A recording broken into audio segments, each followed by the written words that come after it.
I lost my job. When my husband heard the news, his shoulders slumped in disappointment. Wait, isn't this actually good news? I said, we still have a shot at turning things around. Just watch. We'll find a way to win this battle without that crooked, bald-headed president. I'm Rachel. The other day, when the microwave beeped, I instinctively said, yes, yes, and my daughter gave me a weird look. She said, Mom, are you talking to the microwave? I'm 40, and I guess I've picked up some odd habits. But with devices like Alexa and Siri around, talking to machines doesn't seem so strange anymore. It was a bit embarrassing, but honestly, compared to some of the incredibly awkward situations I've been in before, chatting with a microwave is nothing. This takes me back about 15 years. I was working at a small but prestigious company, known for its expertise in developing computer security programs. We had a solid reputation and earned the trust of major corporations. Back then, the internet wasn't as widespread, and the field of security had a lot of potential for growth. Our company was expected to thrive in that space. It was during this time that I met Daniel, who later became my husband. We worked together and eventually got married. But even before we tied the knot, I had to deal with unwanted attention from the company president. Growing up, I was often complimented on my looks, and even in our neighborhood, I was well regarded. I didn't struggle with weight, and I grew up smoothly, which led to photographers often asking to take my picture. While it was flattering, it also attracted some unwanted attention from men, including the president. Because of this, I've never been fond of my own appearance. Even a simple good morning from me was met with over-the-top praise from him. He'd tell everyone, she's such a good girl, always greeting me with a smile. Back then, he was 48, bald, with a few remaining strands of hair plastered to his forehead. Despite that, he seemed satisfied, showing no intention of fixing it. He wasn't particularly pleasant, and he was arrogant towards disliked employees while being kind to those who brought benefits to the company or pretty girls. He had an autocratic nature, creating divides among the employees, sometimes for better, often for worse. The president's actions made me uneasy, but he was my boss, and I had to find a way to work with him. But how do you handle a man who thinks you're interested in him just because you report to him? I wasn't sure, so I tried to keep my distance in a polite but firm way. Things took a turn when I announced my engagement. The president started inviting me to meals more persistently. Our office romance had been a secret, but those who knew about my relationship with my husband were aware. The president, however, seemed completely oblivious. He ramped up his efforts, unaware that I was already committed. At first, it was just catching his gaze or hearing from others that he liked me. I thought I could handle it discreetly. But it became a real problem when he escalated his advances.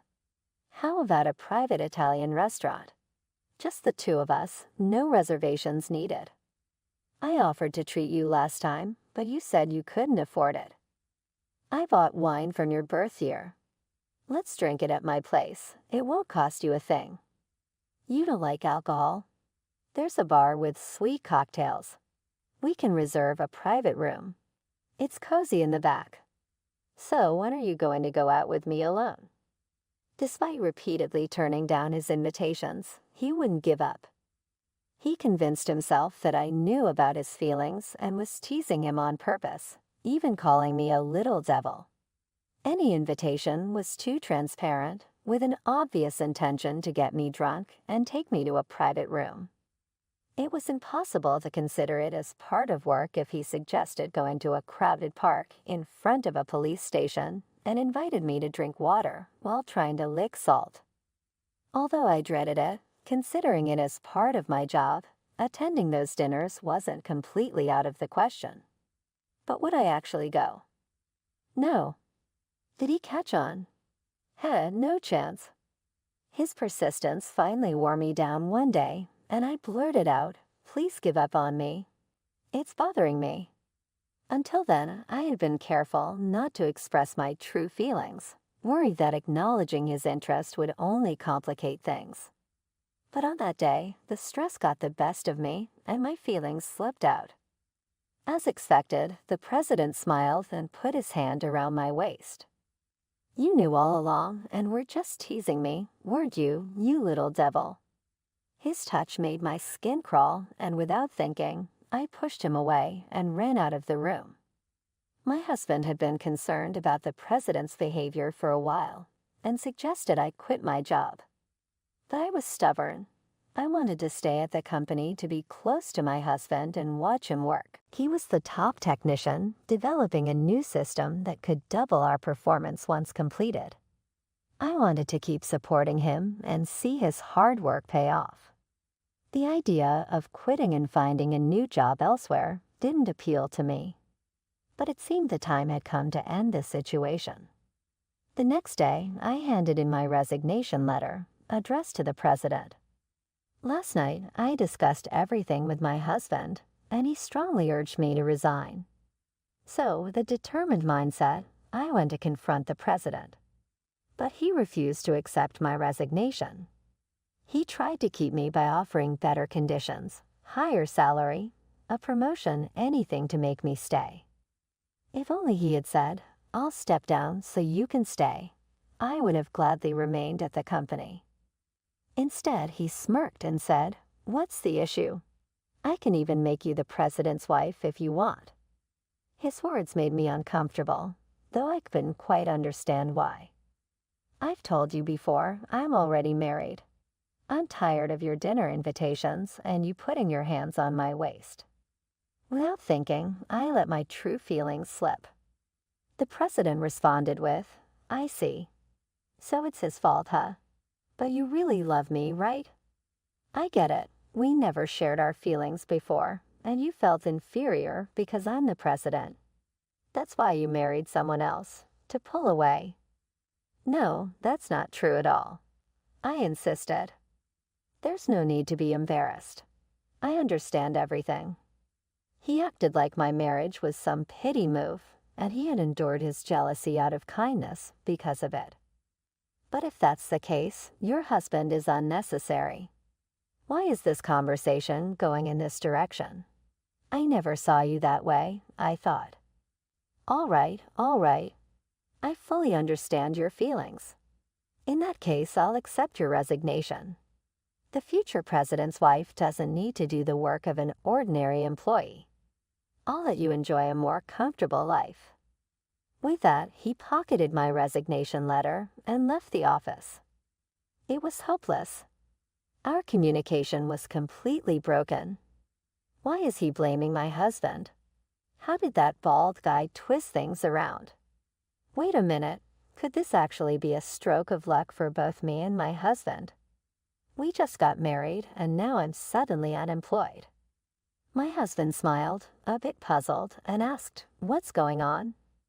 I grinned and said, "Well, congratulations might be in order." "Wait, the system you were developing, it was meant to identify potential customers for the company, right?" "Yeah, but without you there, the data won't get updated. It's pointless to rely on old customer info. But the groundwork is done, and someone else could pick it up and update it within 6 months, right?" "Sure, but that's not the point. How about using those 6 months to start our own business?" "Huh." My husband was surprised by my suggestion, but then he laughed and said, "You're pretty clever. I like it. We can work together again." And from that moment, he moved quickly. Within 30 days of my firing, just as the president had planned, we used our savings to start our own business. During that time, my husband reached out to the top talent from our previous company. "If you're interested, how about joining our new company?" It was basically headhunting. The bald president, who couldn't even use a computer, was clueless about the struggles on the front lines and often demanded the impossible. So other employees said, if there's a company where you, who understand the job better than anyone, are in charge, we're in. Almost all the employees decided to join my husband's company, leaving behind only the upper management favored by the president. Had I stayed, I might have been among them. Following my suggestion, my husband developed a new and improved system, building on the one he had created at the old company. He used his connections from the previous job to secure contracts and even developed 2 new security systems that were quickly sold to other companies. In a field with few competitors, companies naturally gravitated toward those producing the best products. The demand for our services grew rapidly, and within 4 years, my husband's company became the industry leader. With the company's success soaring, the employees were on cloud 9, until one day that president showed up at our office. My husband couldn't ignore him and reluctantly led him to his workspace, which doubled as the president's office.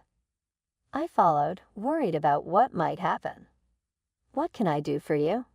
my husband asked. The president immediately bowed with tears in his eyes and apologized. "I've watched your success over the past few years. I realize now that Rachel really disliked me. I deeply regret my actions." He explained that his company was in financial trouble, short on staff, forcing excessive overtime on employees, and unable to pay their wages. At this point, an apology didn't matter to me. My husband is now earning far more than he did at the previous company, and he's been able to increase the salaries of our employees as well. No matter what the president said, we're happy now, so it's fine. I wasn't interested in his apology. It felt like a waste of time. "If that's all you came for, could you leave?" "We're busy," my husband said. In response, the president got off the sofa, sat on the floor, and pleaded, "Please come back to our company. With you, we could recover. Please help us."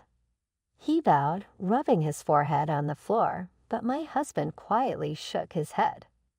"Since the day I was fired, I've no longer been an employee of your company. I have a responsibility to protect my own employees, so I can't go back. Please do something. I beg you. If you resign as president and let your company merge with ours, that's fine." "What? Absolutely not. Are you seriously asking me to step down as president?" "Of course. What you did to my wife was a blatant violation of the dignity of female employees. And in today's society, overworking employees is condemned. It's only fair. What happened to me would now be seen as completely unacceptable, but back then, it was a gray area. It was a time when interpretations varied. Even if someone claimed they were inappropriately touched, they'd hear excuses like no harm intended. It was just an accident, or be labeled as overly sensitive, which often led to defamation or even getting fired. The situation with overtime was a different story, though. Back then, ignoring labor laws and allowing excessive overtime was common.